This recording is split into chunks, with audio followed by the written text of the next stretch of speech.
Hello once again, everyone. Today we're going to be talking about grain marketing. We're visiting with True Point Cooperative's Director of Grain Marketing, Kim Behr. Kim, when a farmer starts to decide what he wants to do, how much acres he wants to plant, of course the price that he would like to get, how early can he start thinking about price? A farmer can forward contract at least a year ahead. They can also go on the futures market for 2 years. Right now they are trading the November and December 2013 crop, and that way they can contract for that time period. We had a lot of farmers this year start with forward contractings early because the corn and soybean prices were in the top 10% of the 5-year average. Well, in a case like that, I know that you always want to get that top price, and maybe about 5% of everyone that works any kind of market hits that top price.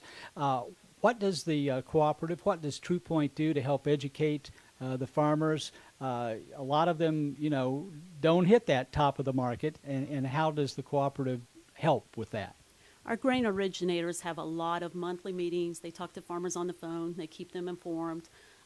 They can go ahead and go on our website, get our prices on a 10-minute delay so we know what the Chicago Board of Trade's doing.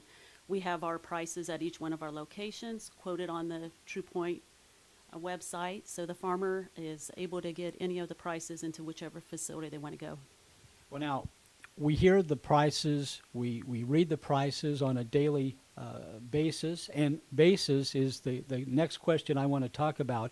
The price that a farmer hears isn't necessarily the price that he gets paid per bushel, is it?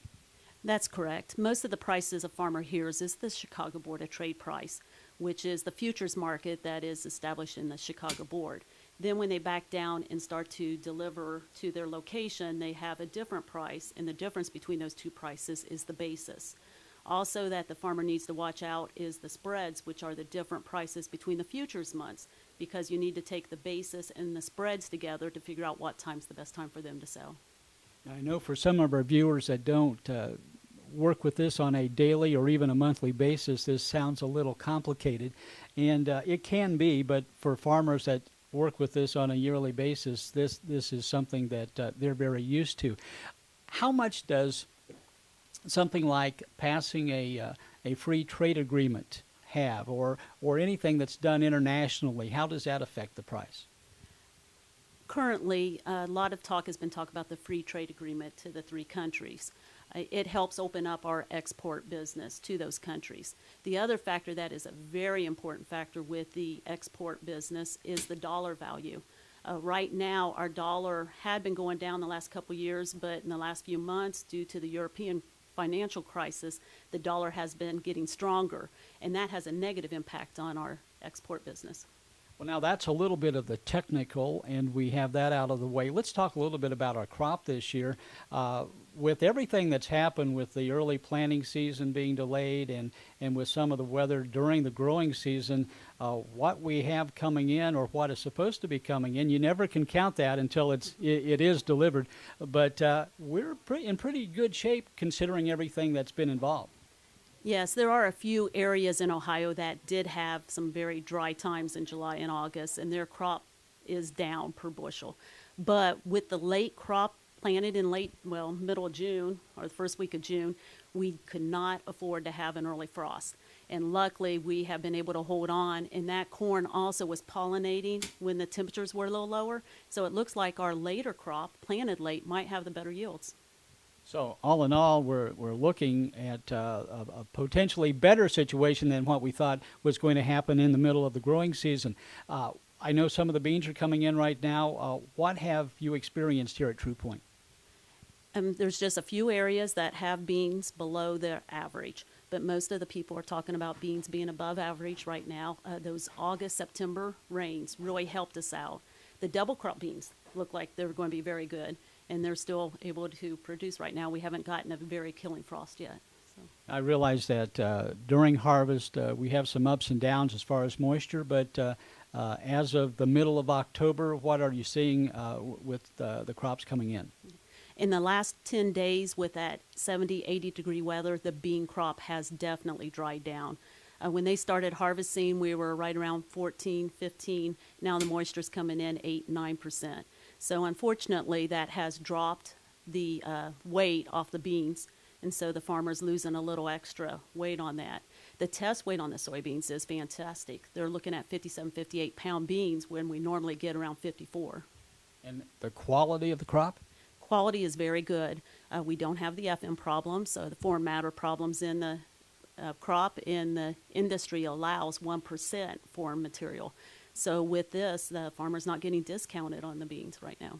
Kim, if we can switch gears, so to speak, and talk about the technologies that have been added to marketing and grain harvesting, planning, and all of this over the years, how has that helped with the farmer getting, basically the best price he can? The farmer knows exactly what's happening. A lot of farmers are getting emails directly to their phones so they can get an update of what the market's doing. We have overnight trading now, so a farmer can place a 5,000 bushel contract in and we'll get it in on the overnight. During the summer this time, it seemed like a lot of those targets were getting hit on the overnight market ahead of what it would be doing in the the day trade. Right at the present time, most of the trading on the Chicago board is done electronic. It used to be an open outcry and then they would have to sort out the prices. Now it's electronic. The one disadvantage with electronic trade is that the people in the pit used to know who the players were. And we used to know if there was some business, like on Tuesday it was announced that China has come in and bought soybeans and corn. Well, a lot of us knew the market was rallying up, but what's going on? What's happening? And you can't see that like you used to be able to see it when there was a person coming in there and starting to buy those bushels. So that's one disadvantage that the electronic trading has done. Now, over the years, biotechnology, many of the seed companies have, bettered the seed, and that has had a great impact on production and the quality of various kinds of harvest production. Have you seen that readily? Is that something that's seen from one year to the next? I think that's going to continue too. The yields have improved up. The population that's been planted in Ohio has gone up the last couple years, so there's more bushels per acre being planted. I do think that more technology is going to take place due to the environment. They're getting more precise on what they're going to plant and what they put on the fields and things like this to try to help control the pollution that's occurring into the rivers and the lakes. So it continues to change the industry. And I think, too, we've seen the advance in some of the seeds to combat the hot weather that we've had to get by the drouthy areas that we've had in the past. True Point has had in the last 5 years, the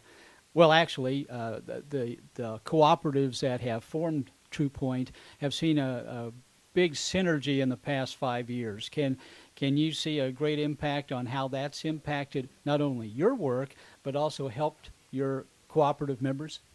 It definitely has helped our cooperative members due to the advantage of arbitraging the bushels. True Point goes from the Fort Wayne area all the way down to Cincinnati.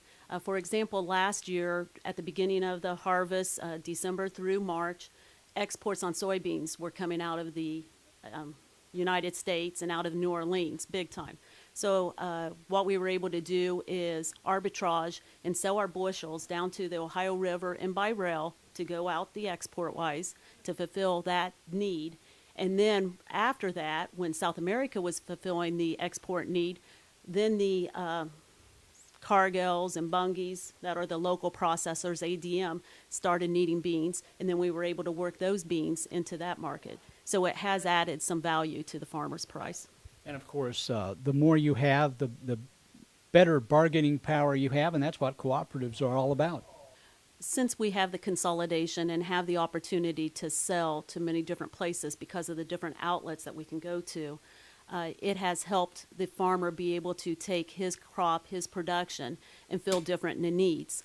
We are looking at what's going to take place in the next 5 to 10 years with the growth of the population worldwide. As we see the trends happening, domestic use is dropping because the population is growing in other countries. So we're looking at partnering with export firms and trying to get into these places. We're looking at container movement because there's been a lot of money invested in containers, outlets to hit to the ships. We're trying to find different markets for the farmer's grain. Well, Kim, before we leave, I have to ask you, is this, right now, is this a good time to look forward to possibly trying to lock in a price for next year and beyond? Unfortunately, in the last month and a half, the markets had dropped off. We were definitely promoting farmers to look at selling their 2012 crop, especially the amount that they went ahead and bought the production cost. It penciled out very well for them at that point. It is still above the halfway. I think we were in the 30% of the price top end. So a farmer ought to look at it. There are different tools that they can do. If they still feel the market could go higher because of the supply-demand report that just came out, then they can also buy minimum price contracts where it gives them an opportunity to go ahead and stay in it. They're buying that premium there, or they're paying out the premium, so they have an opportunity to go for a higher price. So there are different marketing alternatives they can use if they do want to stay in the market. And if anyone has been watching and would have some more questions, what's the best way for them to get in contact with you or anyone from TruePoint? They can call their local TruePoint branch. We have originators and experts on the grain marketing at a lot of our locations. So just feel free to call them, and they can contact whoever. If they need more information, they can get a hold of whoever it is that is the specialist in our company. Our guest today has been Kim Behr. She is the Director of Grain Marketing for TruePoint Cooperative. Kim, thanks for being with us. Thank you. And stay with us, more to come when we continue right after this.